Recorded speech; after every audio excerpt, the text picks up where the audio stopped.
Depuis la fin des années 1990, la communauté astronomique a largement admis que l'univers était en train de s'étendre à un rythme accéléré.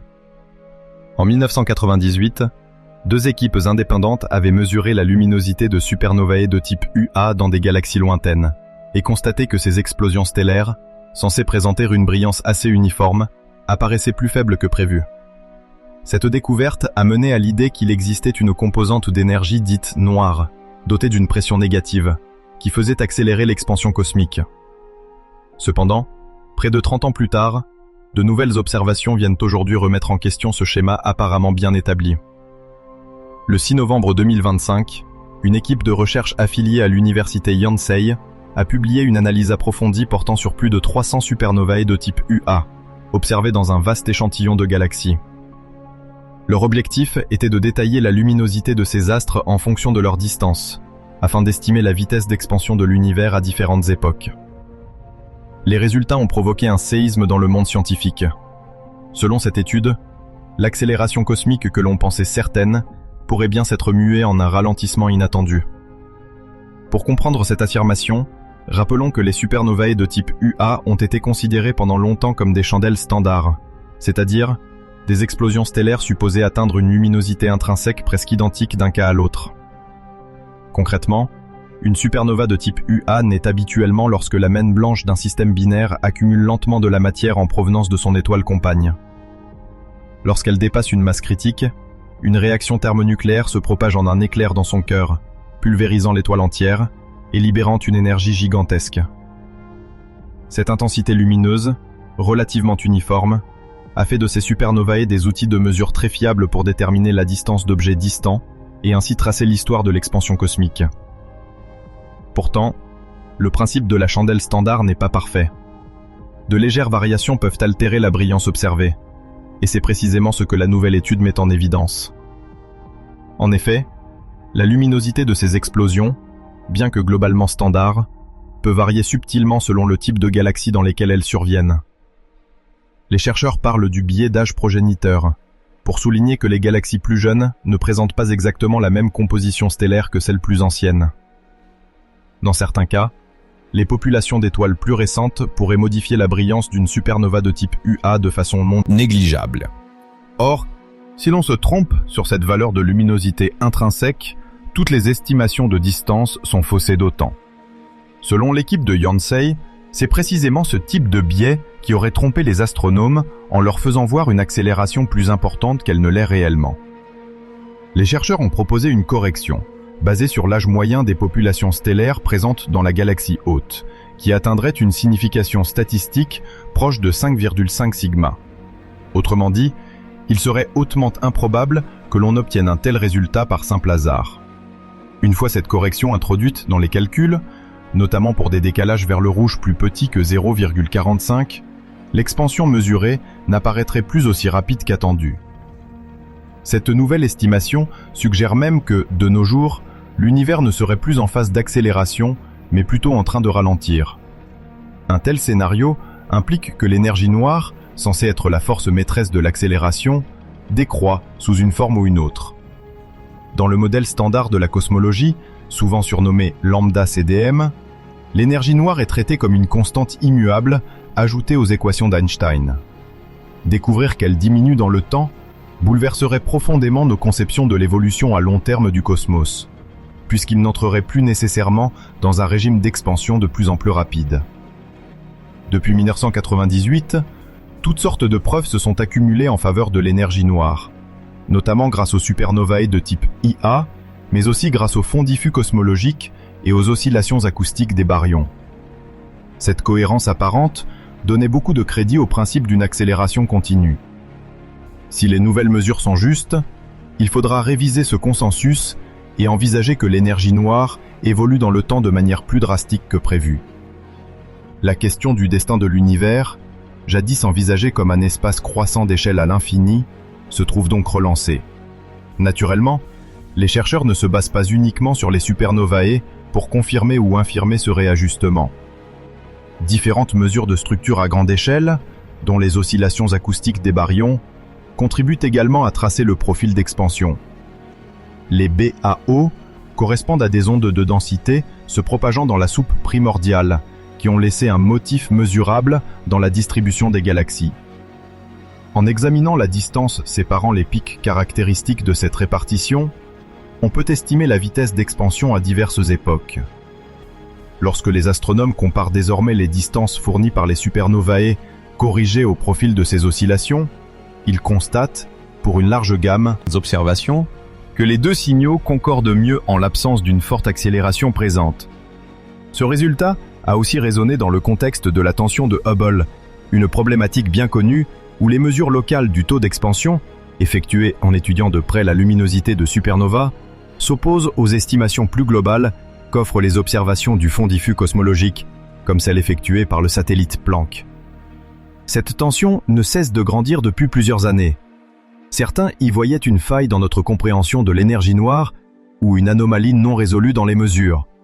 L'adoption d'un modèle où l'énergie noire décroît au cours de l'histoire de l'univers pourrait ainsi réconcilier, au moins partiellement, ces deux approches divergentes.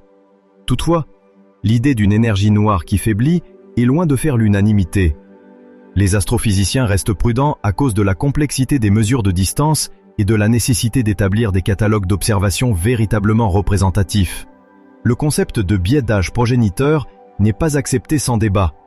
Pour certains, l'échantillonnage des galaxies hautes ne couvre peut-être pas assez la variété des âges et des compositions stellaires, au risque de surestimer la correction appliquée. De plus, la totalité des supernovas étudiées ne fait pas l'objet d'une classification identique de leur âge ou de la métallicité de leurs étoiles hautes, deux éléments cruciaux pouvant influencer la brillance réelle de ces explosions. Le programme de recherche mené par l'université Yonsei a donc mis en avant une piste solide, mais qui devra être passée au crible de nouvelles méthodes d'examen indépendantes. Pour cela, la communauté scientifique se tourne avec grand espoir vers le Rubin Observatory, aussi appelé LSST, niché sur le Cerro Pachón au Chili. Cet observatoire de nouvelle génération va parcourir à intervalles réguliers une vaste portion du ciel, engrangeant un flot spectaculaire de données photométriques. Les astronomes espèrent ainsi détecter des dizaines de milliers de supernovas de type Ia, ce qui permettra de réaliser des analyses statistiques nettement plus robustes qu'auparavant. En rassemblant une base de données immense, les chercheurs pourront mieux corréler l'âge moyen des populations stellaires, leur tendance à former plus ou moins d'étoiles nouvelles, et la façon dont ces facteurs influencent la luminosité de chaque supernova. L'objectif est de déterminer si le biais d'âge progéniteur suggéré par l'équipe de Yonsei reste pertinent dans des échantillons plus nombreux et plus diversifiés. Les moyens d'observation modernes devraient, en outre, permettre de chiffrer la précision obtenue dans la détermination des distances, ce qui est crucial pour calculer la vitesse d'expansion à différentes époques de l'histoire cosmique. Parallèlement, d'autres projets ambitionnent de comparer ces supernovae avec des mesures plus directes du taux d'expansion, comme les sirènes standards issues d'ondes gravitationnelles. Lorsque deux objets extrêmement compacts, tels que des trous noirs ou des étoiles à neutrons, fusionnent, l'intensité du signal gravitationnel permet d'estimer la distance de l'événement presque sans prendre en compte la brillance lumineuse. En combinant ces mesures avec celles des supernovae, les astronomes pourraient identifier d'éventuels écarts et évaluer la robustesse des corrections appliquées pour éliminer le biais d'âge progéniteur. Comme souvent en astronomie, cette histoire montre à quel point il est délicat de quantifier l'évolution de l'univers sur des milliards d'années. Les distances intergalactiques sont énormes, et la luminosité observée d'un objet peut fluctuer sous l'influence de facteurs multiples. La structure interne de la supernova, les propriétés de la galaxie qui l'héberge, ou même la poussière qui se trouve sur la ligne de visée. Chaque petite incertitude finit par accumuler un effet qui influe sur notre vision globale de la dynamique cosmique. Dans le cas présent, il faut maintenant étendre, affiner et recouper les données, de façon à écarter définitivement une interprétation erronée. Malgré tout, l'idée qu'une partie de nos conclusions passées sur l'accélération cosmique pourrait reposer sur une calibration incomplète est déjà un signal fort. Il rappelle que la cosmologie reste une science en pleine évolution, guidée par de nouvelles technologies d'observation et par l'accumulation de données de plus en plus fines. Les premiers résultats annoncent un basculement vers l'hypothèse d'une énergie noire déclinante, mais la communauté ne mettra de côté le modèle standard qu'une fois qu'un large consensus se dégagera autour de multiples sondes concordantes. Dans la continuité de ce constat, les chercheurs de Yonsei ont tracé une feuille de route précise. Ils recommandent de mettre à l'épreuve la correction du biais d'âge progéniteur grâce à des campagnes d'observation indépendantes menées sur des périodes suffisamment longues pour couvrir l'évolution des galaxies hôtes. Ils soulignent aussi l'importance de classifier rigoureusement ces galaxies en tenant compte des paramètres relatifs à l'histoire de leur formation stellaire. S'il s'avère que la décroissance apparente de l'énergie noire se confirme, la cosmologie devra réviser en profondeur ces équations fondamentales. S'il s'avère au contraire que de nouveaux échantillons infirment ce résultat, cela signifiera alors que la piste du biais d'âge était surestimée, mais qu'au final, nous comprendrons mieux les sources d'erreurs potentielles, et donc progresserons dans notre quête de la véritable dynamique de l'univers. Au terme de ces investigations, l'avenir immédiat de la cosmologie sera fortement influencé par la qualité des mesures à venir. Pour l'instant, la simple possibilité que l'univers soit déjà entré en phase de décélération génère une remise en cause passionnante. Les partisans du modèle standard conservent une solide base de preuves accumulée au fil des décennies et jugent cette hypothèse de ralentissement peu probable. Tandis que ceux qui la défendent insistent sur la robustesse statistique des corrections proposées et sur l'accord renoué avec d'autres sondes comme les oscillations acoustiques des baryons. Il faudra sans doute quelques années et de nombreuses discussions pour départager définitivement ces scénarios contradictoires. Les chercheurs qui se sont penchés sur la possibilité d'une évolution des constantes fondamentales de la physique proposent une idée aussi audacieuse que surprenante. Ils suggèrent que certains paramètres, comme celui qui détermine la force de la gravitation que nous appelons souvent gravité effective, pourraient varier lentement au fil du temps et de l'espace. Cette proposition, discutée publiquement dans un article signé Gupta à la date du 6 novembre 2025, changerait notre compréhension de l'univers de manière radicale. En effet, au lieu de supposer que la matière noire, parfois notée DM pour Dark Matter dans la littérature anglophone, et l'énergie noire, parfois notée DE pour Dark Energy, sont des composantes physiques additionnelles et invisibles qui imprègnent notre cosmos. Le modèle à constante de couplage variable avance qu'elle ne serait en réalité que le reflet d'une variation de ce que l'on appelle le paramètre alpha. Ce dernier, introduit dans les équations gravitationnelles, reproduirait les effets que nous attribuons d'ordinaire à la matière noire et à l'énergie noire, sans qu'il soit nécessaire de postuler l'existence réelle de ces entités énigmatiques. Ce point de vue, rapporté par plusieurs plateformes comme Science Daily, promet de susciter un large débat, car il remet en cause la vision dominante du modèle cosmologique qui admet depuis plusieurs décennies la présence incontournable d'une matière noire et d'une énergie noire, constituant ensemble la majeure partie du contenu en énergie et en matière de l'univers. Cette approche n'est pas seulement théorique. Selon les références disponibles dans des publications en ligne comme MDPI et sur Archive, il a été possible de vérifier une forme préliminaire de ce scénario en appliquant le concept de gravité variable aux courbes de rotation des galaxies spirales. Habituellement, on mesure la vitesse à laquelle les étoiles et le gaz tournent autour du centre galactique, et on constate que ces vitesses ne diminuent pas comme on s'y attendrait si toute la masse visible était la seule responsable de l'attraction gravitationnelle. C'est la raison pour laquelle le postulat de halo de matière noire a été proposé. On imagine qu'un halo massif, invisible mais situé autour de la galaxie, augmente la force gravitationnelle nécessaire pour maintenir ces vitesses élevées. Dans le modèle à constante de couplage variable, les chercheurs montrent qu'en ajustant convenablement la fonction alpha, on peut reproduire l'essentiel des profils de rotation observés, sans requérir d'halo de matière noire réel. Bien sûr, cette correspondance n'est pas parfaite, et certains cas se révèlent mal ajustés, ce qui atteste que le modèle n'est pas exempt de difficultés.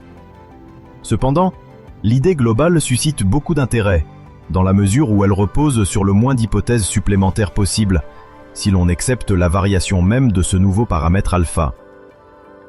La cohérence de cette proposition avec l'observation de l'univers à grande échelle a également été évaluée. Les auteurs qui défendent cette thèse affirment, dans leurs conclusions publiées en 2025, que la prise en compte d'une gravité effective modulée dans l'espace et le temps permet de décrire la formation des structures cosmiques, tout en rendant compte du comportement de l'univers primordial. Toutefois, ils admettent aussi qu'il existe des limites à ce scénario, notamment lorsque l'on se confronte à l'ensemble des mesures de la géométrie de l'univers et aux contraintes plus anciennes issues de la physique nucléaire. Un exemple concerne la nucléosynthèse primordiale, lorsque l'univers était très dense et chaud à ses débuts, peu de temps après le Big Bang. Pendant cet épisode, la température, même exprimée soigneusement en degrés Celsius, atteignait des valeurs inconcevablement élevées pour nous. L'univers primordial était alors bien au-dessus de plusieurs centaines de millions de degrés Celsius, et même plus, ce qui dépasse largement toute échelle ordinaire. Les légères variations du paramètre alpha pourraient affecter le taux de formation des noyaux de deutérium, d'hélium-3 ou de lithium-7. Or, ces abondances sont mesurées avec précision dans l'univers actuel, et elles correspondent relativement bien à ce que prédit le modèle lambda CDM. Toute déviation trop grande à ce stade critique de l'évolution cosmique peut faire basculer la cohérence du nouveau modèle. Les spécialistes reconnaissent ainsi qu'il faudra examiner très finement les conséquences d'une gravité changeante pour ne pas contredire les observations de la période de nucléosynthèse primordiale. Au-delà de la nucléosynthèse, il existe d'autres signaux que l'on peut comparer entre un modèle avec variable de couplage et le modèle lambda CDM. Parmi ces signaux, on retrouve les oscillations acoustiques des baryons, souvent abrégées en BAO pour Baryon Acoustic Oscillations dans la littérature anglophone, qui sont des oscillations de densité produites dans la matière ordinaire quand l'univers était encore très jeune. Ces oscillations se lisent encore aujourd'hui dans la répartition des galaxies à grande échelle, et elles donnent une mesure indépendante de la vitesse d'expansion au fil des époques cosmiques. Si le paramètre alpha introduit des effets équivalents à ceux de la matière noire et de l'énergie noire, il doit aussi reproduire précisément la position et l'amplitude de ces pics d'oscillation baryonique. De la même manière, le fond diffus cosmologique, souvent appelé CMB, depuis l'anglais Cosmic Microwave Background, constitue l'une des clés de voûte de la cosmologie moderne. Cette lumière fossile, émise alors que l'univers était âgé d'environ 380 000 ans seulement, présente des irrégularités très faibles, de l'ordre d'une partie sur 100 000. Ces irrégularités se traduisent dans les fameux pics de température et de polarisation, fréquemment désignés sous les termes de TT, TE et EE, bien que pour la vulgarisation, on indique souvent la partition en fluctuation de température et en fluctuation de polarisation électrique et magnétique.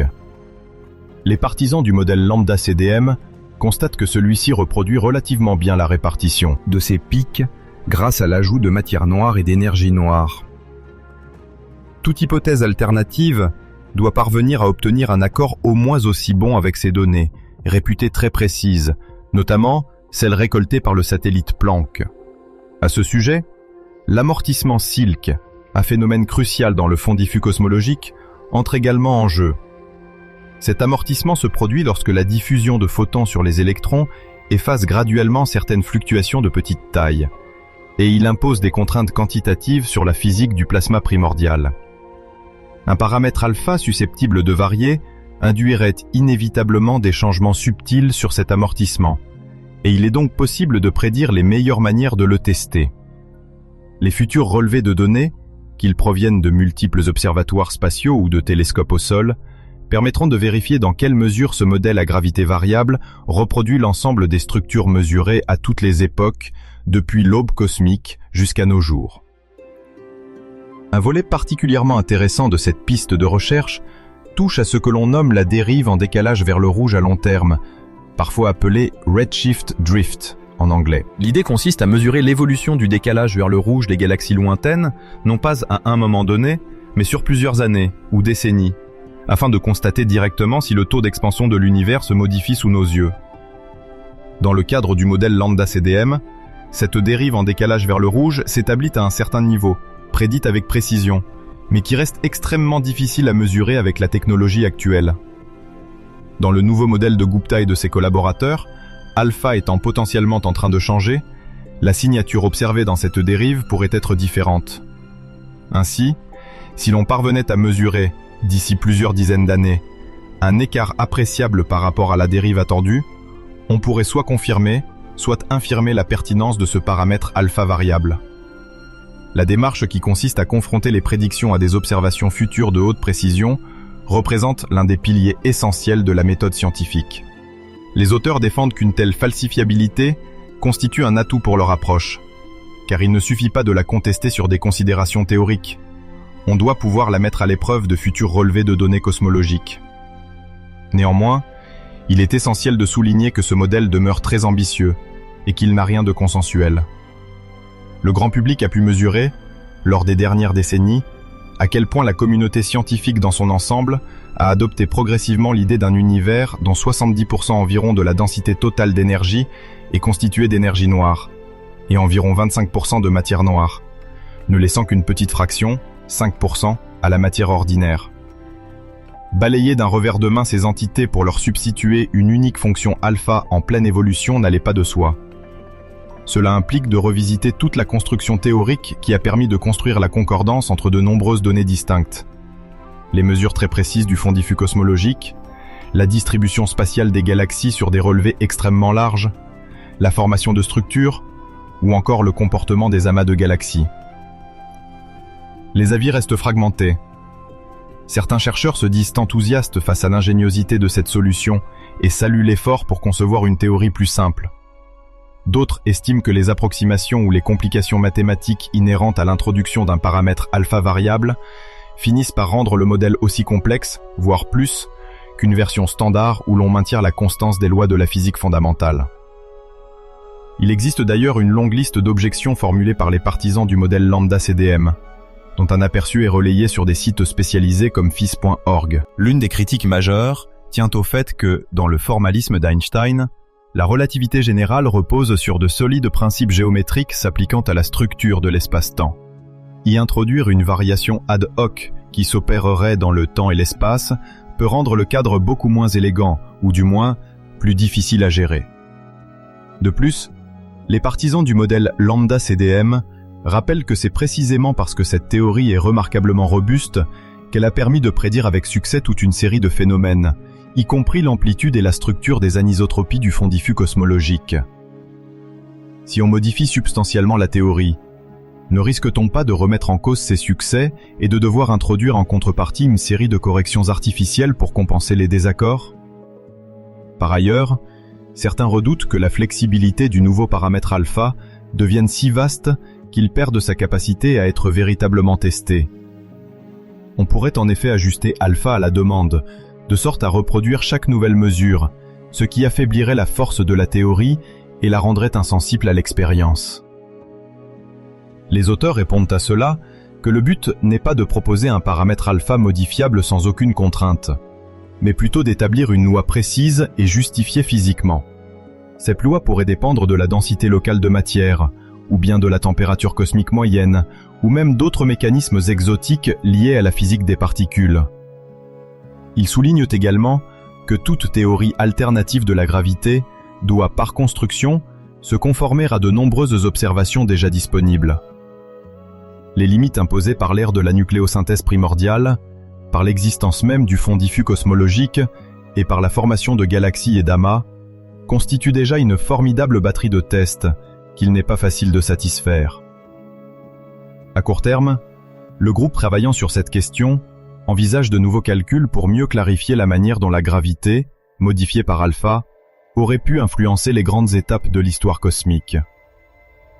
Ils vont aussi se pencher sur les données récentes, relatives aux lentilles gravitationnelles, souvent appelées lens en anglais, qui se produisent lorsqu'une masse très importante dévie la trajectoire de la lumière qui nous parvient d'arrière-plan.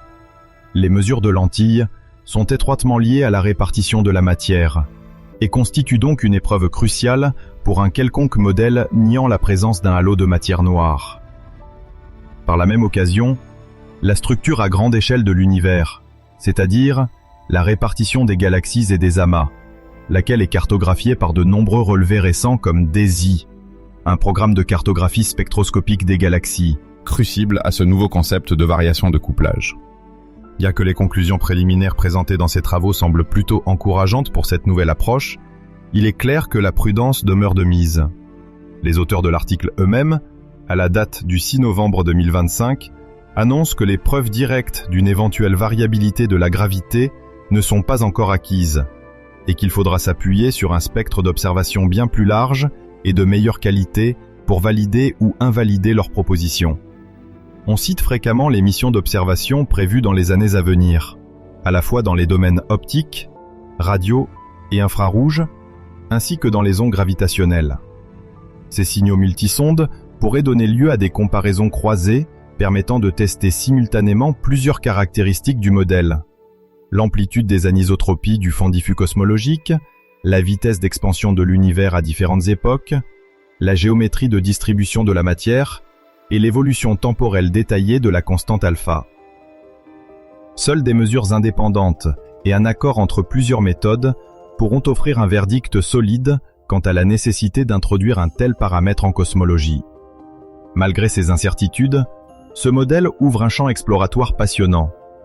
D'un point de vue philosophique, il pose la question de savoir si nos lois fondamentales, que nous considérons souvent comme immuables, pourraient elles-mêmes évoluer.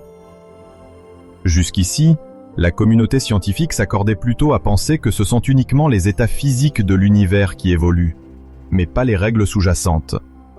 L'hypothèse d'une gravité changeante brise ce consensus et invite chacun à réfléchir à la possibilité que l'univers ne soit pas régi par un ensemble de constantes éternelles et universelles, mais par des relations dynamiques plus complexes, encore à expliciter entièrement. Elle invite aussi à reconsidérer la notion de simplicité en science. Le modèle lambda CDM, bien qu'il mobilise des composantes sombres et invisibles, se fonde néanmoins sur la rigidité de la relativité générale et sur quelques postulats robustes. À l'inverse, une théorie à alpha variable prétend se débarrasser de la matière noire et de l'énergie noire, mais introduit automatiquement une dynamique additionnelle qui doit être maîtrisée. Aux yeux de certains, c'est remplacer un mystère par un autre. Aux yeux d'autres, c'est un moyen de ramener l'univers à un contenu plus tangible, en laissant la gravité jouer un rôle plus large et plus nuancé que dans la vision canonique. Finalement, l'intérêt premier d'un tel modèle à alpha variable ne réside pas seulement dans l'espoir de clarifier la nature de ce qu'on appelle les composantes sombres. Il s'agit avant tout de tester la flexibilité du cadre cosmologique et de voir si la relativité générale, gravée dans le marbre depuis plus d'un siècle, peut supporter ou même encourager de nouvelles extensions conceptuelles. Les efforts pourront se concentrer sur l'analyse des signatures left par ce paramètre qui évoluerait dans le temps et l'espace. Différences subtiles dans les vitesses de rotation galactique, écarts dans la façon dont la lumière des quasars lointains est courbée au passage d'amas de galaxies, ou encore petite anomalie dans l'évolution de la température moyenne de l'univers à travers le temps. Parallèlement, les sondes les plus classiques, comme les oscillations acoustiques des baryons ou le fond diffus cosmologique, devront être repassées au crible, afin de déterminer si une gravité variable peut conserver le remarquable accord quantitatif déjà obtenu par la cosmologie standard. Chaque test, chaque observation, constituera un pas de plus pour trancher entre l'élégance d'une théorie unifiée sans entité sombre et la robustesse du modèle lambda CDM qui a fait ses preuves jusqu'à présent. Depuis l'annonce surprenante, à la fin de l'année 2025, de la possible décélération de l'expansion cosmique, plusieurs équipes de chercheurs comparent deux grands cadres conceptuels afin de déterminer lequel décrit le mieux cette observation inattendue. Dans le premier cadre, on considère que l'énergie noire n'est plus une quantité immuable et constante, mais au contraire, qu'elle varie dans le temps et s'affaiblit progressivement, expliquant ainsi pourquoi l'univers aurait pu accélérer il y a quelques milliards d'années avant de ralentir aujourd'hui. Les astronomes qui soutiennent ce point de vue s'appuient sur leurs nouvelles analyses des supernovae de type Ia, dont la luminosité standard a été réévaluée en tenant compte d'effets liés à l'âge et à la population des étoiles progénitrices. De plus, ces mêmes chercheurs intègrent dans leur comparaison des mesures issues des oscillations acoustiques des baryons, concept désigné en anglais par Baryon Acoustic Oscillations, qui consiste à étudier la répartition de la matière dans l'univers à différentes époques. Si l'on corrige correctement les supernovae pour tenir compte du biais lié à l'âge de leur galaxie hôte, on obtient un diagramme de Hubble, où l'idée d'une accélération tardive devient beaucoup moins convaincante, voire inexistante, tandis que la décélération actuelle s'impose comme une tendance plausible des données. Cette perspective implique donc que l'énergie noire, souvent considérée comme une composante immuable, pourrait être en train de faiblir rapidement, éclipsant la vision dominante héritée du modèle lambda CDM, dans lequel le terme cosmologique reste constant et domine l'évolution de l'univers à grande échelle.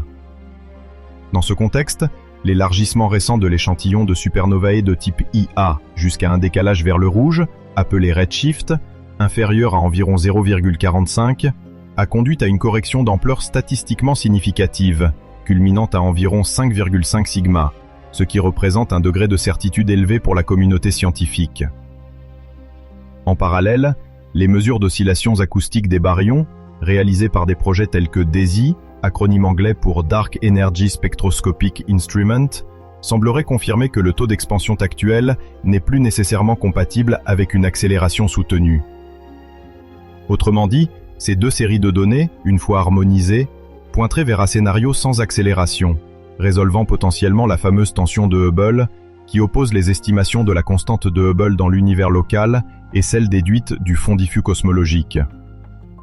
Ce résultat reste néanmoins controversé, car il dépend intimement de la fiabilité de la correction appliquée aux supernovae selon l'âge de la population stellaire haute.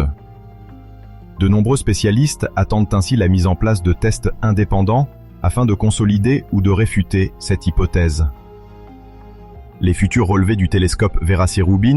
Qui mènera la Legacy Survey of Space and Time, aussi désigné sous le sigle LSST, devraient fournir des échantillons beaucoup plus vastes de supernovae, garantissant une catégorisation plus homogène de l'âge des galaxies hautes et, par conséquent, une meilleure estimation des distances. Si ces observations confirment la présence d'une décélération et d'une énergie noire faiblissante, l'application serait profonde pour notre compréhension du destin cosmique, mais aussi pour la physique fondamentale, car une énergie noire évolutive suppose de revoir en profondeur notre interprétation de la constante cosmologique. À l'opposé, une deuxième approche explique l'évolution apparente de l'expansion par ce que certains qualifient d'illusion cosmique. Dans cette perspective, on écarte l'idée de particules de matière noire et de composantes d'énergie noire autonomes, en postulant que certaines constantes fondamentales associées à la gravité ne sont pas aussi fixes qu'on le croyait. Ainsi, plutôt que d'introduire de la matière noire ou de l'énergie noire comme des composantes nouvelles et mystérieuses, on modifie la théorie de la relativité générale, où on autorise des couplages variables qui produisent, de façon émergente, les mêmes phénomènes que ceux attribués aux entités invisibles du modèle lambda CDM. Cette hypothèse, proposée entre autres par un astronome nommé Gupta, suggère qu'un paramètre alpha, distribué de manière inégale dans l'espace et dans le temps, pourrait mimer l'effet d'un halo de matière noire autour des galaxies, ou encore celui d'une composante d'énergie noire qui influencerait l'expansion à l'échelle cosmique. Si cette thèse s'avère correcte, l'accélération détectée à la fin des années 1990 ne serait pas nécessairement une conséquence d'un terme cosmologique positif et constant, mais résulterait plutôt de variations gravitationnelles encore mal comprises. Il en irait de même pour la nouvelle décélération apparente. Elle pourrait simplement traduire un changement dans ces couplages variables sans faire intervenir une véritable énergie noire. Pour tester ce scénario, des chercheurs se basent sur les courbes de rotation des galaxies, sur l'observation d'effets de lentilles gravitationnelles, ainsi que sur des ajustements aux équations de Friedmann, lesquelles décrivent l'expansion de l'univers dans le cadre de la cosmologie relativiste. En l'état, ce nouveau modèle parvient à interpréter certaines observations, dont des vitesses de rotation de galaxies, sans supposer la présence d'un halo de matière noire. Et il reproduit également diverses propriétés à grande échelle, en introduisant un terme qui ressemble à de la matière noire ou à de l'énergie noire de manière émergente. Toutefois, les opposants soulignent que cette approche se heurte à des difficultés pour rendre compte de la synthèse primordiale des éléments légers et des anisotropies du fond diffus cosmologique. Confusion qui intervient lorsque l'on recalcule l'évolution de la température, de la densité de baryons et de photons, ainsi que la distribution de la matière dans les premiers centaines de milliers d'années de l'univers. Le modèle lambda CDM est réputé pour sa capacité à reproduire efficacement les pics acoustiques observés dans le rayonnement fossile, et toute théorie alternative doit rivaliser sur ces points pour être crédible. Malgré ces divergences, les deux visions partagent dans une certaine mesure un même objectif: réduire l'emprise d'une énergie noire constante et indépendante de l'époque considérée.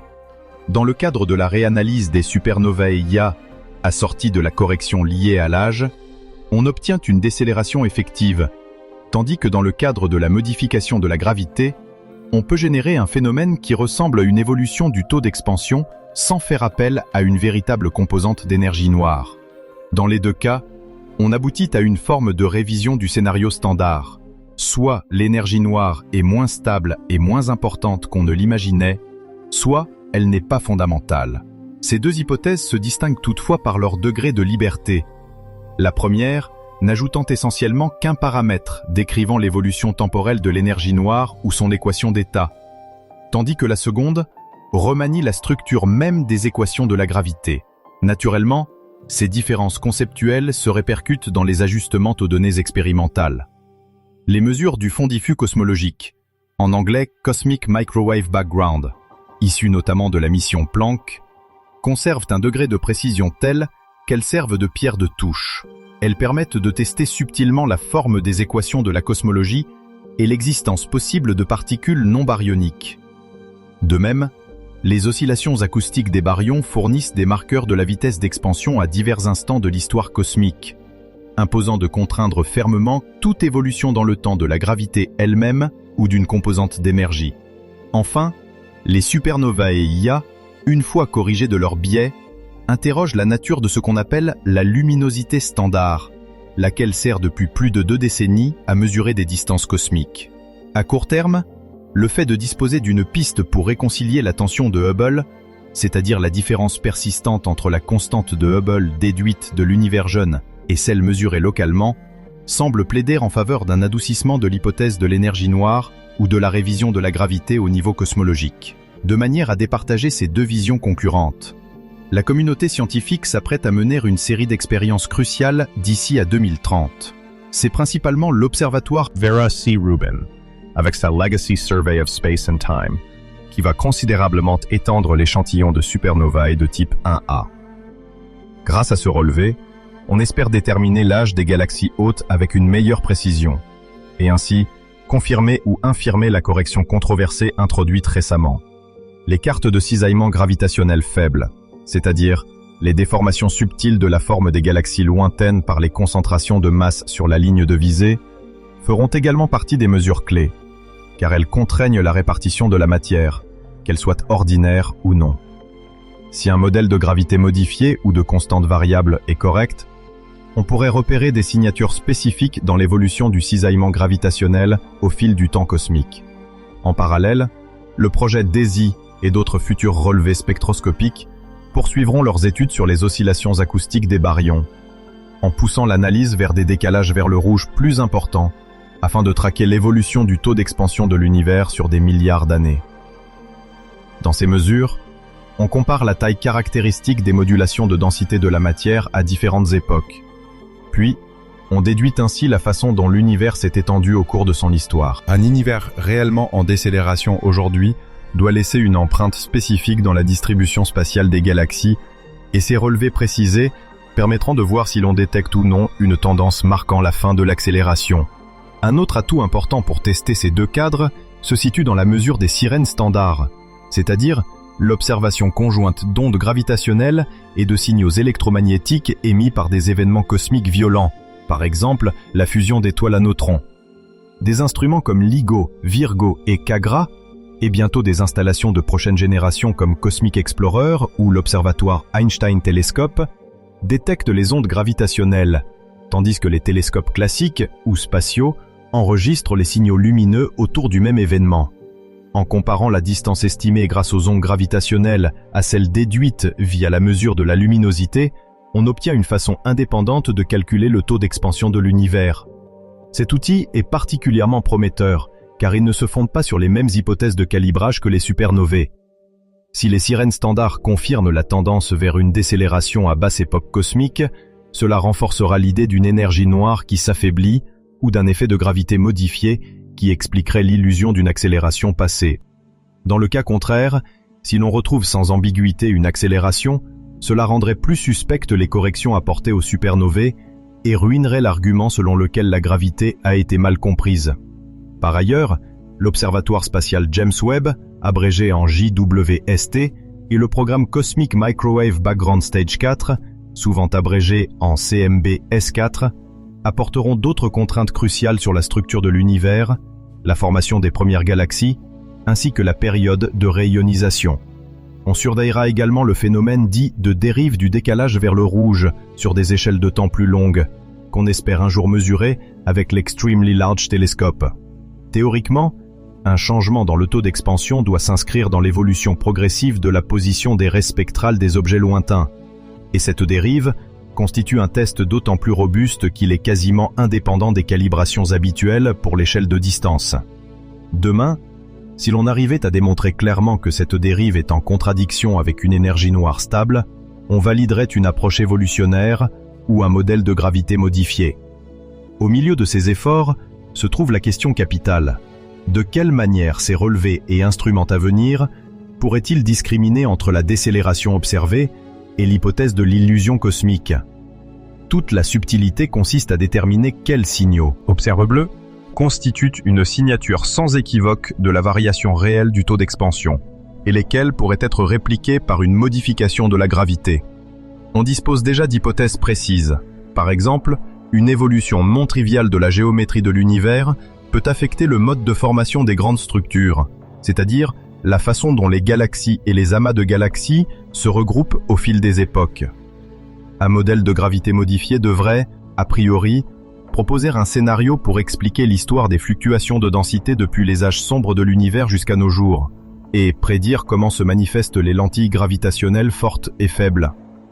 De la même manière, la composante d'énergie noire évolutive devra expliquer pourquoi, si l'accélération est en net recul, le fond diffus cosmologique, mesuré durant l'univers ancien, suggère pourtant un terme d'énergie sombre, ayant exercé une influence mesurable sur la formation de ces premiers sursauts de structure. Les partisans du modèle lambda-CDM arguent que, dans bien des cas, il demeure plus facile de corriger un biais local sur les supernovas que de réinventer toute la gravité. Mais ceux qui croient au caractère incomplet de la relativité générale y voient au contraire l'occasion de tester de nouvelles formes de physique théorique et de résoudre en un seul élan la question de la matière noire et de l'énergie noire. Des checklists d'observables testables circulent déjà au sein de la communauté scientifique. On y retrouve notamment la précision accrue sur la luminosité des supernovas de type IA, la comparaison avec les sirènes standards pour lever les ambiguïtés de calibration, la structure fine du fond diffus cosmologique, y compris les corrélations en température et en polarisation, l'analyse à grande échelle des distributions de galaxies et leur évolution dans le temps, ou encore la contribution des mesures de lentilles gravitationnelles aux petits angles. Si l'un ou l'autre scénario échoue à reproduire une de ces signatures clés, il sera probablement écarté. Dès lors, cette bataille de cadres, bien qu'elle puisse paraître technique, est hyper stimulante pour la cosmologie actuelle. Si un tri net se fait grâce aux observations dans la seconde moitié des années 2020, on saura peut-être enfin si l'univers est réellement entré dans une phase de ralentissement, ou si tout cela n'est que le reflet d'une mauvaise compréhension des lois gravitationnelles à grande échelle. Dans les conversations entre astronomes, on entend parfois l'expression « la prochaine manche » pour qualifier les futures années d'observation, car de nombreux spécialistes considèrent que les cartes n'ont pas encore été totalement redistribuées. Il suffirait de quelques relevés bien ciblés pour discréditer l'idée d'une décélération actuelle. Si, par exemple, les distances mesurées par les sirènes standards contredisent systématiquement les mesures recalibrées des supernovae. À l'inverse, si des données indépendantes convergeaient avec ces nouvelles supernovae corrigées, on pourrait s'orienter vers la conclusion que l'accélération était un phénomène transitoire plus fort autrefois et que l'énergie noire s'étiole ou se transforme. Ce renversement doctrinal, massif pour notre vision de l'univers, exigerait d'intégrer une éventuelle composante évolutive de l'énergie noire dans les modèles de structure. Du côté des partisans de la gravité modifiée, on s'attend à de multiples signatures, par exemple au niveau des ondes gravitationnelles et du temps de trajet de la lumière dans des phénomènes de lentilles. Si ces prédictions ne sont pas confirmées, on pourra difficilement imaginer maintenir l'illusion cosmique comme thèse centrale. Enfin, un effet secondaire deviendra vite un banc d'essai. La nucléosynthèse primordiale, qui impose déjà une densité de baryons bien contrainte. Toute révision majeure de la gravité ou de l'histoire de l'expansion pourrait détruire ce délicat équilibre aboutissant à la production d'hélium, de deutérium et de lithium. Or, Les mesures d'abondance primordiale sont très solides et laissent peu de marge pour des changements trop profonds de la physique standard. La grande histoire de l'univers débute il y a environ 13,8 milliards d'années, dans des conditions si extrêmes que notre esprit peine à les imaginer. À cette époque, toute la matière et l'énergie qui composent notre cosmos étaient concentrées dans un volume incroyablement réduit, caractérisé par une température inimaginablement élevée et une densité colossale. C'est cette situation initiale que l'on nomme le Big Bang. Pourtant, qualifier cet événement de bang peut prêter à confusion, puisqu'il ne s'agissait pas d'une explosion dans l'espace, mais plutôt d'une expansion soudaine de l'espace lui-même. Dans ses toutes premières fractions de seconde, l'univers était si chaud qu'aucune particule n'avait le temps de former des structures stables. Protons, neutrons ou électrons n'existaient pas encore sous leur forme familière. Tout se trouvait dans un état de plasma et de rayonnement d'une densité et d'une chaleur extrêmes. Parmi les énigmes majeures que soulève cette phase initiale, on retrouve le problème de l'horizon. En des termes simples, le fond diffus cosmologique que nous observons de toutes parts est remarquablement homogène dans sa température, ce qui signifie que toutes les régions de l'univers observable semblent avoir atteint le même degré de chaleur, alors même qu'elles n'ont jamais été en contact causal direct. Pour qu'elles aient pu s'échanger de l'information ou de la chaleur, il aurait fallu qu'un signal se déplace plus rapidement que la vitesse de la lumière, ce qui n'est pas autorisé par la relativité. Pourtant, l'observation prouve de façon indubitable que cette homogénéité est réelle. Cela soulève donc la question suivante. Comment ces zones éloignées du cosmos ont-elles pu s'accorder entre elles pour adopter la même température? C'est ici qu'intervient le concept d'inflation cosmique, une idée proposée pour résoudre à la fois le problème de l'horizon et plusieurs autres casse-têtes. L'inflation suggère qu'au cours d'une période extrêmement brève, de l'ordre de 10 puissance moins 35 secondes après le Big Bang, l'univers a connu une expansion exponentielle foudroyante. Il faut imaginer un minuscule patch d'espace s'étendant de façon fulgurante, au point de devenir bien plus vaste que ce qu'il aurait pu atteindre dans un régime d'expansion classique. Cette inflation aurait aplati la géométrie de l'univers, expliquant ainsi pourquoi nous mesurons aujourd'hui une courbure si proche de zéro, autrement dit, un univers quasiment plat. C'est cet autre grand mystère qu'on appelle le problème de la platitude. Sans ce mécanisme, on devrait s'attendre à des déviations notables de la géométrie, pourtant absentes dans nos observations. Un autre avantage de l'inflation, c'est qu'elle permet de rendre compte des fluctuations initiales qui ont engendré, plus tard, la formation des galaxies et des amas de galaxies. Selon ce modèle, des fluctuations quantiques microscopiques, présentes dans ce tout début d'univers, ont été étirées à des échelles cosmologiques par la dilatation démesurée de l'espace.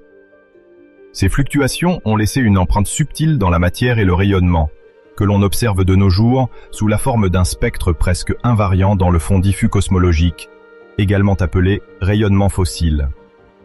C'est comme si des variations minuscules de densité étaient devenues de véritables germes sur lesquels la matière a pu se regrouper plus tard pour former les structures à grande échelle que nous connaissons, galaxies, amas, superamas. Après ce bref épisode d'inflation, l'univers a continué d'évoluer tout en se refroidissant progressivement. À des époques encore très précoces, la température était si élevée que les particules ne pouvaient pas exister autrement que dans un bouillon énergétique bouillonnant. Toutefois, en se dilatant, l'univers a vu sa température chuter, facilitant la consolidation des particules élémentaires. Protons et neutrons ont pu se former et s'associer, tandis que les électrons étaient encore maintenus à bonne distance sous l'effet de l'agitation thermique. Durant les premières secondes et minutes, s'est produite une étape cruciale qu'on appelle la nucléosynthèse primordiale, au cours de laquelle se sont forgés les premiers noyaux légers, surtout l'hydrogène, ainsi que de plus faibles quantités de deutérium, d'hélium 3, d'hélium 4 et même une trace de lithium 7. Ce processus dépend très finement de la température, de la densité et de la durée pendant laquelle les conditions adéquates ont régné dans l'univers naissant. La quantité de chaque isotope formé représente donc un test particulièrement exigeant pour les modèles cosmologiques. Par exemple, le rapport entre l'hélium 4 et l'hydrogène, ou la proportion en deutérium, donnent des contraintes fortes sur la densité baryonique, c'est-à-dire la densité de la matière ordinaire issue de protons et de neutrons. Les mesures effectuées, que ce soit dans des observations d'étoiles très anciennes ou grâce à l'étude de nuages de gaz peu évolués, s'accordent de façon remarquable avec les prédictions du modèle du Big Bang, confirmant la robustesse de ce scénario. Toute alternative à la vision cosmologique standard se doit de reproduire avec une précision équivalente ces ratios isotopiques, sous peine de se heurter à la réalité observationnelle. Déjà, c'est un obstacle non négligeable pour les théories qui veulent se passer totalement de la matière noire ou d'autres éléments clés de la trame cosmique communément admise.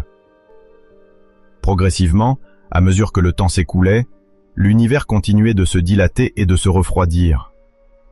On atteint un stade, environ 380 000 ans après le Big Bang, où la température chute suffisamment pour que les protons et les électrons s'unissent et forment des atomes d'hydrogène neutres. On peut estimer qu'à cette époque, la température ambiante était encore d'environ 3000 degrés Celsius, ce qui représentait un refroidissement gigantesque comparé aux milliards de degrés Celsius du tout début. Cette formation d'atomes neutres a eu une conséquence capitale, la lumière, auparavant constamment diffusée et piégée par les électrons libres, a pu se frayer un chemin et voyager librement dans l'espace. C'est l'instant de la recombinaison, un nom parfois trompeur, car il sous-entendrait que protons et électrons avaient déjà été liés auparavant. En réalité, c'est plutôt la première combinaison, mais l'usage a consacré cette terminologie. La lumière libérée à ce moment précis continue aujourd'hui sa route à travers l'univers. Cependant, comme l'espace s'est dilaté pendant tout ce temps, la longueur d'onde de cette lumière a été étirée, passant du domaine visible ou ultraviolet à celui des micro-ondes. C'est ce signal fossile qu'on appelle le fond diffus cosmologique ou rayonnement micro-ondes cosmique. Son étude a révolutionné la cosmologie. Il est observé aujourd'hui sous une forme presque uniforme dans toutes les directions du ciel, avec une température d'environ moins 270 degrés Celsius. Derrière cette apparente uniformité, on distingue de minuscules variations de température, de l'ordre du 100 millième de degré, qui dessinent une cartographie précieuse de l'univers jeune. Ces reliefs infimes sont l'écho direct des fluctuations de densité issues de l'inflation et du comportement oscillatoire du plasma primordial. Ces oscillations ressemblent à de véritables ondes sonores qui se sont propagées dans le plasma composé d'électrons, de protons et de photons. Elles ont laissé dans le fond diffus cosmologique une série de pics caractéristiques, parfois nommés pics acoustiques.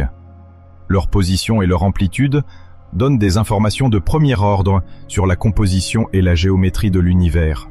Par exemple, on peut en déduire des estimations de la densité totale de matière, de la proportion de matière noire, de la présence éventuelle d'une composante d'énergie noire, et même de la forme générale de l'univers, plat, ouvert ou fermé.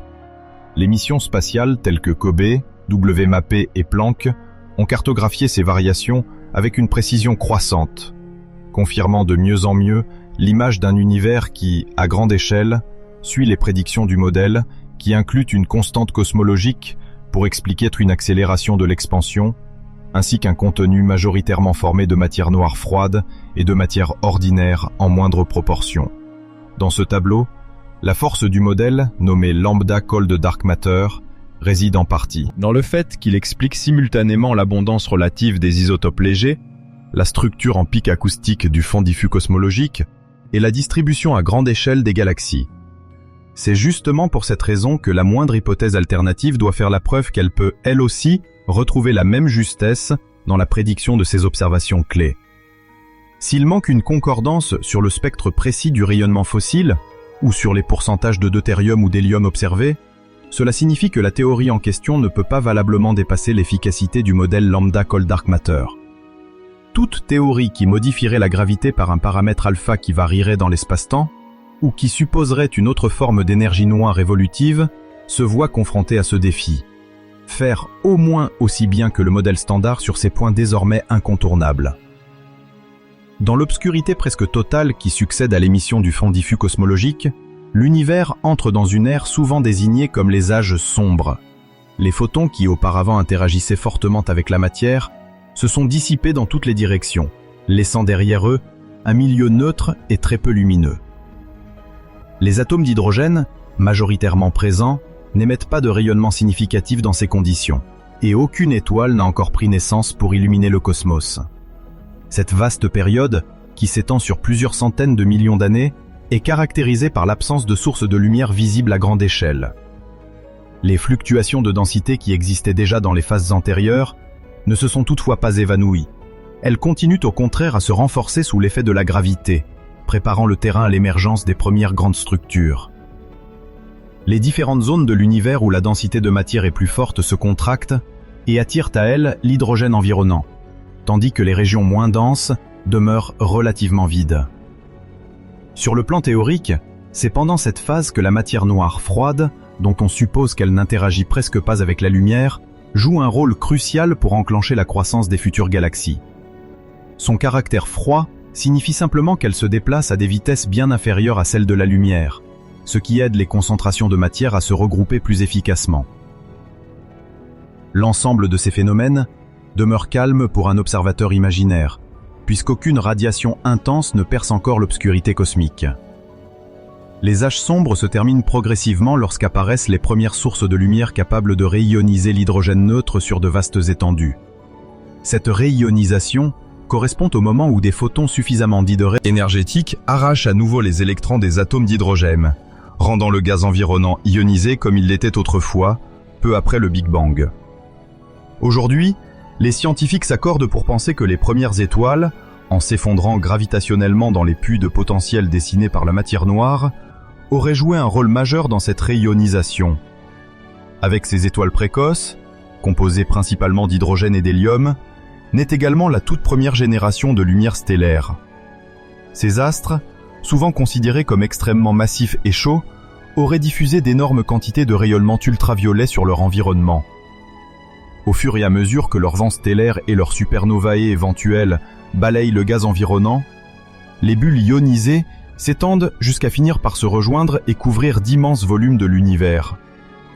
Cette phase, qualifiée d'époque de la réionisation, s'étale sans doute entre quelques centaines de millions et 1 milliard d'années après le Big Bang. Elle marque une étape fondamentale, car elle rend l'univers plus transparent au rayonnement et prépare le terrain à la formation de galaxies plus complexes. Durant cette période, la matière noire joue un rôle décisif dans la structuration de l'univers. Selon le modèle cosmologique dit standard, lambda CDM, la matière noire est très abondante, représentant la majeure partie de la masse totale. L'acronyme CDM vient de l'anglais Cold Dark Matter, signifiant matière noire froide. En pratique, on la retrouve concentrée sous forme de halos étendus, dans lesquels le gaz ordinaire, que l'on appelle aussi matière baryonique, s'infiltre et s'accumule. En s'effondrant sous l'influence de la gravité, la matière baryonique se réchauffe, commence à former des disques ou d'autres configurations plus ou moins stables, et s'illumine dès que des réactions de fusion se déclenchent au cœur des futures étoiles. Cette répartition inégale de la matière donne progressivement naissance à des galaxies. Les chercheurs décrivent souvent la toile cosmique comme un gigantesque réseau de filaments, chacun correspondant à des couloirs de matière noire au sein desquels se forment successivement les galaxies et plus tard leur groupement appelé amas. À mesure que le temps avance, ces galaxies se mettent à fusionner, à interagir, et le paysage galactique se complexifie davantage. Pour étudier et mesurer la présence de matière noire, les astronomes utilisent divers indices observationnels. L'un des plus emblématiques est l'effet de lentille gravitationnelle, qui se manifeste lorsqu'une galaxie ou un amas de galaxies dévie la trajectoire des rayons lumineux en provenance d'objets situés en arrière-plan, comme s'il s'agissait d'une lentille optique. Si la matière visible ne peut expliquer à elle seule l'ampleur de ces déviations, cela indique qu'une masse additionnelle, invisible, se cache dans ces régions. C'est la matière noire. De manière pratique, les chercheurs calculent la déformation apparente de galaxies lointaines autour de l'amas afin d'inférer comment la courbure de l'espace-temps a été modifiée. L'observation du fameux amas du boulet, surnommé ainsi en raison de la collision de deux amas de galaxies, a notamment fourni un argument fort en faveur de l'existence de la matière noire. La distribution de masse reconstruite par lentille ne coïncide pas exactement avec la répartition du gaz chaud visible en rayon X. Des physiciens en ont déduit que la composante majoritaire devait être un réservoir de matière non baryonique, ce qui soutient l'idée d'une matière noire distante et faiblement interactive. Un autre indice solide provient des courbes de rotation des galaxies spirales. Lorsque les scientifiques observent la vitesse de rotation des étoiles ou du gaz à différentes distances du centre galactique, ils s'attendent, d'après la loi de la gravitation, à un ralentissement progressif lorsque l'on s'éloigne du cœur. Pourtant, dans de nombreuses galaxies, la vitesse de rotation se maintient à des valeurs élevées, presque constantes, jusque dans les régions extérieures où il n'y a pratiquement plus de matière lumineuse. Pour expliquer ce comportement, la présence abondante d'un halo de matière sombre autour de la galaxie est le candidat le plus généralement admis. Les astronomes peuvent quantifier la masse nécessaire à maintenir les étoiles sur ces orbites rapides et ils constatent que seule une fraction de cette masse est constituée de matière ordinaire, c'est-à-dire la matière qui émet ou absorbe de la lumière. Cependant, certains physiciens envisagent qu'une modification de la théorie de la gravité ou des constantes fondamentales puisse imiter les effets de la matière noire sans la postuler comme une entité physique distincte. Selon ces approches, on proposerait que la force gravitationnelle ou certains paramètres fondamentaux évoluent dans l'espace et dans le temps. Dans ce genre de modèle, l'accumulation de masse manquante, observable à travers les vitesses de rotation ou les lentilles gravitationnelles, serait potentiellement reproduite par des lois de la gravitation légèrement altérées, sans nécessiter la présence d'une particule inconnue. Évidemment, ce n'est pas une simple coquetterie théorique. Pour que ce type de modèle soit viable, il doit rendre compte non seulement des vitesses de rotation et du phénomène de lentilles, mais aussi du comportement d'amas entiers, tels que l'amas du boulet, sans faire appel à une quelconque particule de matière noire.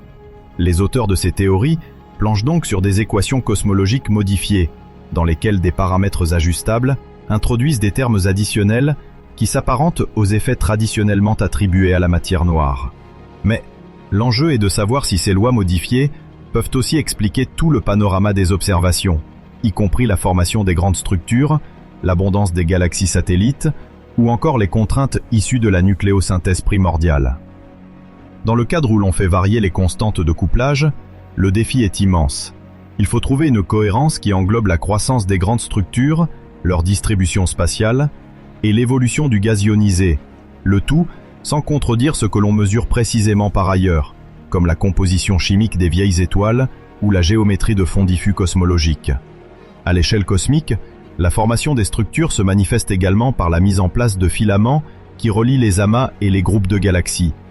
Ces filaments sont des régions de densité intermédiaire, potentiellement riches en matière noire, bien que plus diffus que les cœurs galactiques ou les amas. Pour les détecter, on s'appuie notamment sur l'observation du gaz qui y circule et sur des méthodes de cartographie complexes qui mesurent l'effet de lentilles gravitationnelles faibles. Le terme « faible » signifie ici que la distorsion observée sur un grand nombre de galaxies en arrière-plan est statistiquement petite à l'échelle d'une galaxie unique, mais devient significative lorsqu'on examine des éphèles. Millions de sources alignées. Par ce biais, on peut reconstituer les contours de la toile cosmique et vérifier si la répartition de la matière, dont une grande part de matière noire, correspond aux prédictions du modèle standard. Tout écart majeur dans la manière dont la matière se regroupe et dans la géométrie globale de ce réseau serait un signe que la théorie actuelle doit être révisée, voire remplacée par une théorie alternative de la gravitation ou par un nouveau concept de matière manquante. Au fil de la croissance de ces structures, les premières galaxies ont commencé à s'allumer, comme des lanternes éclairant le brouillard cosmique.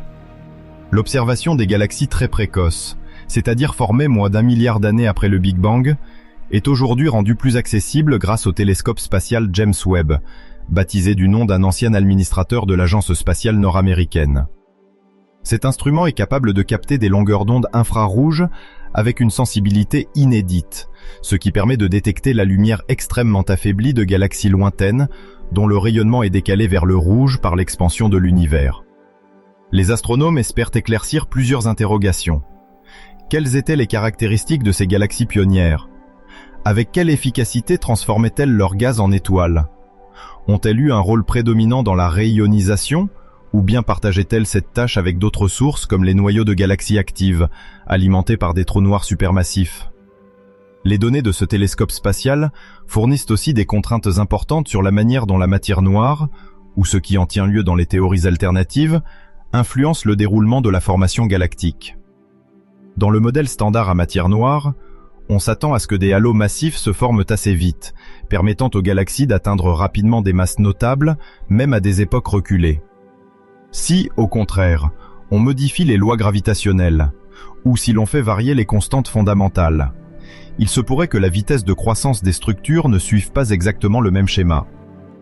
Les chercheurs examinent alors la luminosité, la taille, la distribution et la morphologie de ces galaxies lointaines pour distinguer les scénarios.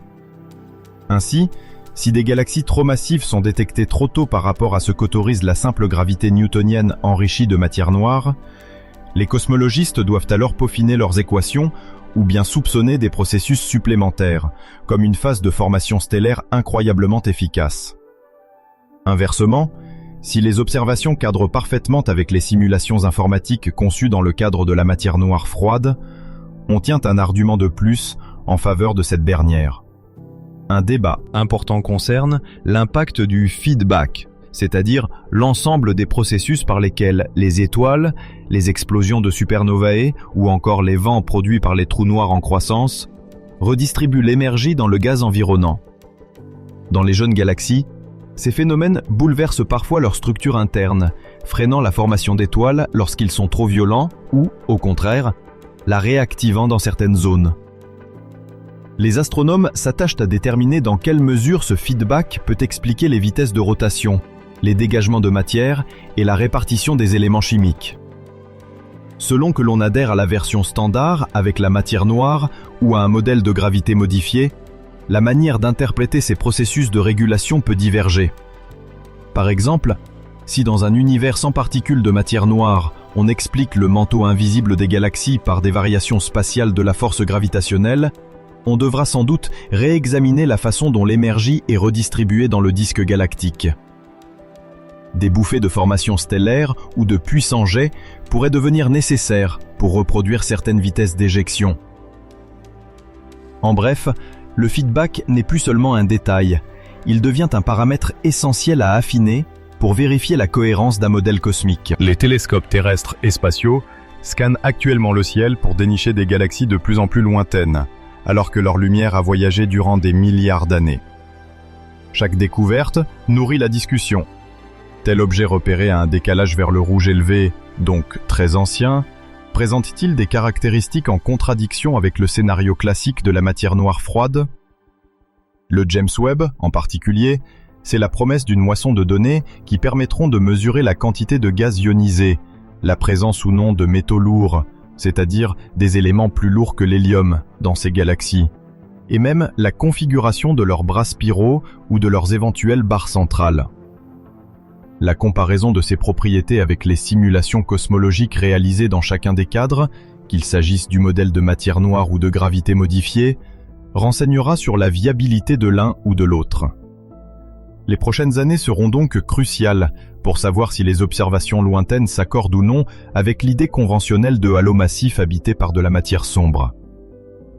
Au-delà de la vision globale, il faut garder à l'esprit que toute hypothèse visant à nier l'existence de la matière noire doit également expliquer des systèmes particuliers, comme l'amas du boulet, où la preuve de ce composant invisible semble, de prime abord, irréfutable. C'est là qu'est attendue la robustesse d'un modèle à constante variable. Peut-il restituer la scission entre le gaz chaud, détecté en rayons X, et la masse principale située ailleurs, observée par l'antigravitationnel ? Dans les phases de collisions interamas, la matière noire apparaît découplée du gaz, se déplaçant de façon presque autonome sous l'effet de la gravitation.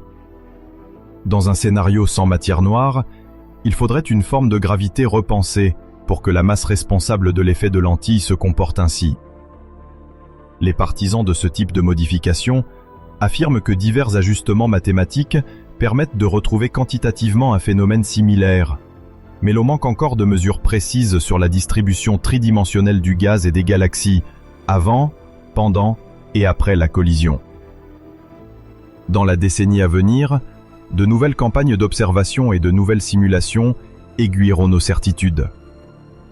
En parallèle, l'étude des amas de galaxies dwarfs, de petits groupes galactiques peu lumineux qui gravitent autour de grandes galaxies comme la nôtre, offrent un autre banc d'essai pour départager la matière noire d'une modification de la gravité. Dans le cadre standard, on attend un grand nombre de mini-halos de matière noire autour des galaxies massives, ce qui se traduit par de nombreuses galaxies satellites. Or, l'inventaire de ces galaxies naines tarde parfois à correspondre Prédiction pure des simulations, suscitant des discussions autour de cette fameuse crise des satellites manquants. Certains chercheurs y voient un manque de sensibilité observationnelle. D'autres jugent que cela soulève une question quant à la répartition réelle de la matière noire. Et d'autres encore plaident pour l'introduction d'une physique additionnelle, comme la destruction répétée de ces petits corps par un feedback violent. Pour les théories où la gravité varie, on peut imaginer des fréquences de formation différentes, ou un mécanisme alternatif qui expliquerait l'annihilation ou l'absence de ces satellites. Cet exemple illustre combien la période actuelle de la recherche cosmologique est animée par toutes sortes de mesures à différentes échelles, depuis les gigantesques filaments sur des dizaines de millions d'années-lumière, jusqu'aux petites galaxies satellites tournant autour d'un unique système. En 1998, une découverte a ébranlé le monde de l'astronomie et de la cosmologie. L'observation de certaines supernovae de type IA a révélé que l'univers semblait être dans une phase d'expansion accélérée, comme si une force énigmatique, qualifiée d'énergie noire, poussait les galaxies à s'éloigner les unes des autres à un rythme croissant.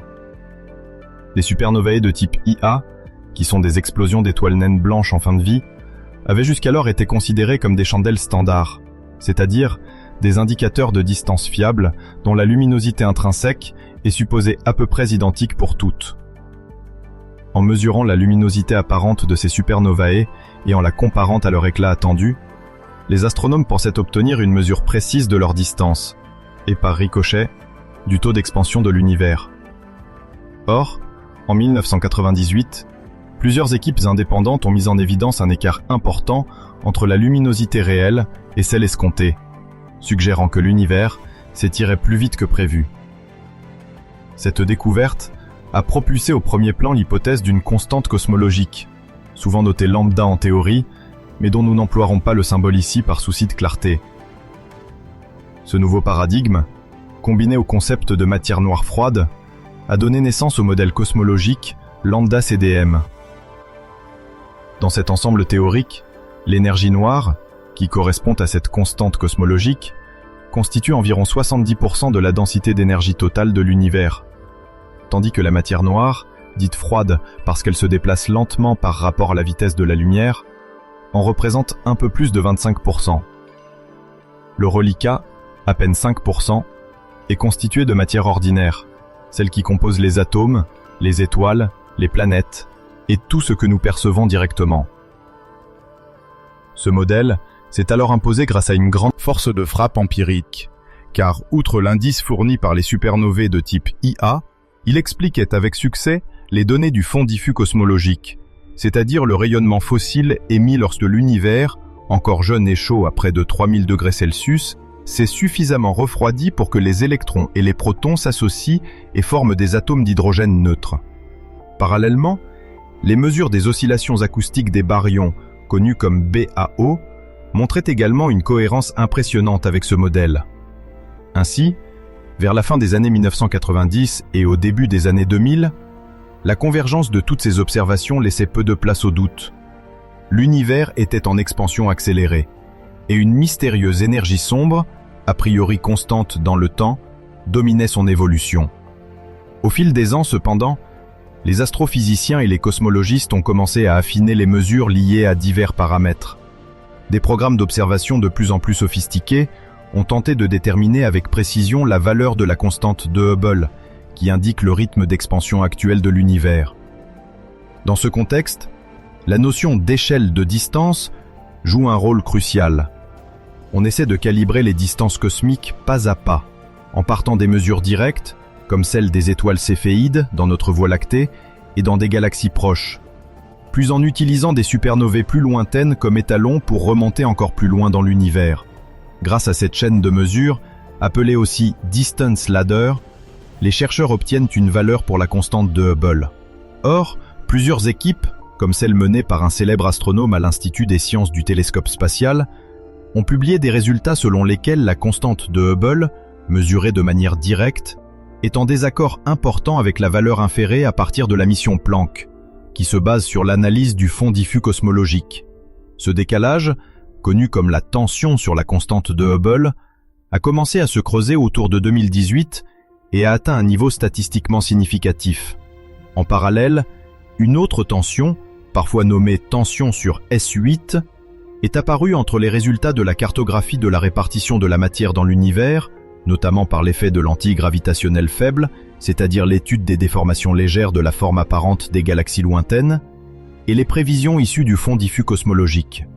Alors que le modèle lambda CDM prédit un certain niveau de densité et de distribution de la matière, les observations de lentilles faibles indiquent une amplitude des fluctuations de la matière légèrement différente, ce qui s'ajoute à la liste des interrogations relatives au modèle standard. Malgré ces tensions, de nombreux chercheurs restaient convaincus que quelques ajustements ou que l'amélioration de la précision expérimentale finirait par réconcilier l'ensemble. Cependant, une nouvelle surprise est venue récemment ébranler ce bel édifice. Des analyses corrigées des supernovae de type IA, menées à partir de 2018 et consolidées jusqu'en 2025, ont suggéré que l'expansion de l'univers ne serait peut-être plus en phase d'accélération, mais bel et bien en train de ralentir. Selon ces travaux, la luminosité standard que l'on attribuait autrefois aux supernovae de type IA ne serait pas si standard que cela. Il existerait un biais lié à l'âge de la galaxie haute qui influerait sur la brillance réelle des supernovae. En d'autres termes, lorsque l'étoile qui explose appartient à une population stellaire plus jeune, ses caractéristiques de luminosité pourraient différer sensiblement de celles d'une étoile plus âgée. Cette différence, assez subtile, pourrait avoir faussé les calculs de distance et conduit à surestimer la part d'accélération dans l'expansion. Les astronomes qui ont proposé cette correction se sont appuyés sur un échantillon beaucoup plus large de supernovae, couvrant diverses époques et divers types de galaxies, afin de minimiser les erreurs systémiques. Le fait que leurs résultats, une fois la correction appliquée, tentent à indiquer une décélération, ou du moins l'absence d'accélération marquée, est un bouleversement de taille. Cela signifierait que l'énergie noire n'est pas constante, mais pourrait au contraire diminuer au fil du temps. Face à cette révision potentielle, plusieurs scénarios se dessinent. Si ces analyses se confirment, l'énergie noire ne serait plus cette composante immuable et dominante, mais une entité évolutive, probablement décrite par un paramètre que l'on nomme W, lequel détermine la relation entre la pression et la densité de cette forme d'énergie. Dans le modèle lambda CDM, W est généralement égal à -1, ce qui indique une pression négative et une densité d'énergie constante. Mais si W n'est pas exactement égal à -1, ni même constant, alors l'énergie noire peut varier dans le temps et conduire à un changement de rythme de l'expansion cosmique. On parle alors de champs de quintessence, ou de scénarios plus généraux, ou des champs scalaires, associés par exemple à une forme d'énergie qui change lentement avec le temps, remplacent la simple constante cosmologique. Dans ce cadre, les prédictions concernant l'avenir de l'univers changent du tout au tout. Si l'énergie noire s'étiole suffisamment, l'expansion pourrait freiner jusqu'à stagner, voire s'inverser à très grande échelle de temps. Mais cette perspective reste spéculative et dépend fortement des paramètres exacts de ces modèles. Dans la vision d'une énergie noire évolutive, la découverte de 2025 s'insère plus naturellement que dans une perspective où la constante cosmologique doit rester toujours la même. En effet, si on insiste pour que l'énergie noire soit vraiment constante, on se retrouve en conflit direct avec l'indice fourni par les supernovae corrigées qui indique un ralentissement. Mais si l'on admet que W peut varier avec le temps et éventuellement s'éloigner de -1, on peut, en principe, réconcilier la baisse de luminosité observée avec une décélération récente, tout en conservant l'essentiel des succès empiriques du modèle standard à haute époque, notamment l'accord avec le fond diffus cosmologique et les oscillations acoustiques des baryons. Toutefois, cette proposition devra être testée de manière plus approfondie, car il faut éviter de multiplier des degrés de liberté qui ne seraient là que pour faire coller la théorie aux nouvelles données, pratique appelée ajustement au cas par cas. Pour mieux comprendre comment cet effet de décélération se lit dans les observations, il est utile de se familiariser avec le diagramme de Hubble moderne, un outil clé des cosmologistes. Historiquement, Edwin Hubble avait établi un diagramme reliant la vitesse de récession de plusieurs galaxies, déduite de la mesure de leur décalage vers le rouge à leur distance estimée. Plus on regarde loin, plus la plupart des galaxies s'éloignent rapidement de nous, suggérant que l'univers se dilate. Mais aujourd'hui, on emploie des mesures de plus en plus précises et des techniques diverses pour représenter sur un graphique la distance, souvent traduite en décalage vers le rouge, appelé paramètre, mais nous n'emploierons pas de symbole dans ce texte, et la luminosité apparente des supernovae ou d'autres objets étalons. Pour chaque supernova, on calcule une distance relative et on voit si elle se situe au-dessus ou au-dessous de la courbe théorique qui décrit un univers en expansion accélérée ou décélérée. Les oscillations acoustiques des baryons, soit ces ondulations dans la répartition de la matière visible dans les relevés à grande échelle, fournissent un point de comparaison indépendant. Ainsi, en superposant les données issues des supernovae corrigées à celles des oscillations, on obtient un nouveau paysage. La tendance montre que ces supernovae ne sont plus en accord avec le scénario d'une expansion qui continuerait de s'emballer aujourd'hui. Pour lire correctement un tel diagramme, il faut d'abord s'assurer que les points de données, les supernovae ou autres indicateurs de distance, ont été réduits de façon homogène, c'est-à-dire qu'on a pris en compte tous les biais instrumentaux, les différences éventuelles entre les populations d'étoiles-mères et les incertitudes sur la vitesse de la lumière. Ensuite, on compare ces points à différentes courbes théoriques, chacune correspondant à un modèle d'évolution cosmique précis. Les cosmologistes utilisent des ajustements statistiques pour voir quelle courbe cadre le mieux avec l'ensemble des points. Lorsque la totalité ou la majorité des données dérivent d'une courbe associée à une accélération, cela confirme que l'expansion s'emballe. Au contraire, si les points s'alignent vers une courbe qui indique une vitesse d'expansion en baisse, alors le diagnostic penche en faveur d'un ralentissement. Les oscillations acoustiques, qui se manifestent dans la répartition à grande échelle des galaxies, ajoutent un second repère pour vérifier si les distances correspondent effectivement à un scénario en décélération ou non. Plus ces deux types de données sont en accord, supernovae et oscillations, plus le message est clair. Inversement, un désaccord suggérerait qu'il reste des biais sur l'un ou l'autre jeu de données. Ainsi, la remise en question de l'énergie noire inaugure une nouvelle ère de recherche passionnante, dont l'issue pourrait redéfinir notre compréhension du cosmos. Dans les années à venir, plusieurs instruments phares promettent de bouleverser encore notre perception cosmique. L'observatoire Vera C. Rubin, connu pour son Legacy Survey of Space and Time, va surveiller la voûte céleste de façon quasi continue, accumulant une quantité phénoménale de données sur les supernovae, sur les lentillillages gravitationnels et sur l'évolution à grande échelle de la structure cosmique. Euclide, le télescope spatial lancé par l'Agence spatiale européenne, se focalisera sur la matière sombre et l'énergie noire, en cartographiant des milliards de galaxies pour comprendre l'expansion. Le télescope spatial Nancy Grace Roman, anciennement appelé WFIRST, fournira également une vue panoramique de l'univers en infrarouge, tout en traquant les supernovae de type UNA avec une grande sensibilité. Sur le front du Fonds diffus cosmologique, l'expérience CMB-S4 prévoit une amélioration drastique de la résolution et de la sensibilité afin de dénicher les moindres signatures laissées par des effets de gravité modifiée ou d'énergie noire évolutive. Enfin, sur le plan terrestre, l'Extremely Large Telescope et le 30 Meter Telescope fourniront une puissance d'observation inédite pour mesurer la dérive du décalage vers le rouge sur le très long terme. Les détecteurs d'ondes gravitationnelles, eux aussi, vont monter en puissance. À l'horizon de la prochaine décennie, la collaboration LISA, c'est-à-dire la Laser Interferometer Space Antenna, devrait ouvrir de nouvelles fenêtres d'observation en détectant des fusions de trous noirs supermassifs ou d'autres sources exotiques à des fréquences plus basses que celles mesurées par les interféromètres au sol. Cette approche permettra d'accéder à des distances encore plus grandes et potentiellement de tester la cosmologie à des redshifts extrêmes. Les projets au sol comme Cosmic Explorer et l'Einstein Telescope promettent également d'accroître significativement la sensibilité aux ondes gravitationnelles nous offrant la possibilité d'analyser finement la géométrie de l'espace-temps sur des volumes cosmologiques impressionnants. Ainsi, les fameuses sirènes standards pourraient se multiplier et concurrencer les supernovae en termes de précision sur le taux d'expansion. De plus, la détection de phénomènes rares ou inattendus pourrait valider ou mettre à mal certaines propositions de gravité modifiées en fournissant des contraintes indépendantes de celles de l'astrophysique électromagnétique. Avec toute cette diversité de sondes, les cosmologistes ont établi plusieurs critères pour comparer les modèles.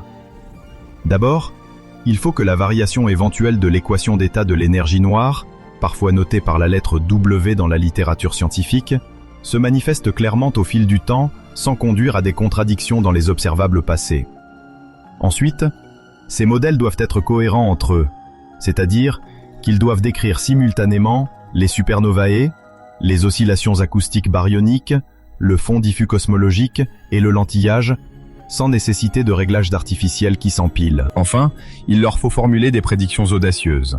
Par exemple, anticiper une signature spécifique dans la distribution des galaxies ou dans le spectre des ondes gravitationnelles, signature qui pourrait être invalidée par les expériences à venir. Si les mesures futures confirment un ralentissement de l'expansion, l'énergie noire pourrait s'éteindre progressivement, ouvrant la voie à une décélération durable. Certains vont jusqu'à évoquer la possibilité d'un Big Crunch final, dans lequel l'univers finirait par se contracter sur lui-même, mais il est trop tôt pour départager ces scénarios. À l'inverse, si la piste des constantes de couplage variables se révélait exacte, cela signifierait que la matière noire et l'énergie noire n'existeraient pas au sens traditionnel. Elle découlerait plutôt d'une manifestation de la gravité elle-même, dont l'intensité varierait selon l'époque ou la région considérée.